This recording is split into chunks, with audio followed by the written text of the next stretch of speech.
মেয়েটার কি হয়েছিল? কিরে মা, তুই কি সুস্থ আছিস?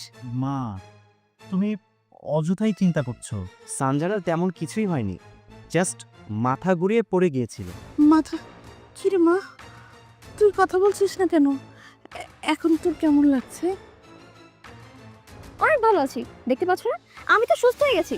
আমি যদি সুস্থ না হতাম তাহলে কি আমি হসপিটাল থেকে বাড়িতে ফিরতে পারতাম বলো? দেখছেন আন্টি, সানজানার মাথায় কত বুদ্ধি, কত সুন্দর করে উত্তর দিছে। আচ্ছা, একটু সত্যি করে বলো তো, তোমরা কেন আমার কাছ থেকে কিছু লুকাচ্ছ? আচ্ছা মা, তোমার কাছে কি লুকাবো বলো তো? তুমি দেখছো না আমার বোনটা পুরোপুরি সুস্থ। না, আসলে মায়েদের মন তো কেমন জানি লাগছে। আন্টি, আমরা সবাইকে আপনাদের মিথ্যা কথা কমু, সব কিছু একদম ঠিকঠাক আছে। আমি বলছি না আমি সুস্থ। আমি যদি অসুস্থ হতাম তাহলে কি এখানে আমি দাঁড়িয়ে থাকতে পারতাম? পড়ে গিয়ে মাথা সামান্য একটু আঘাত লেগেছে। শোনো, আমার না খুব খিদে পেয়েছে, তুমি আমাকে খাবার দাও।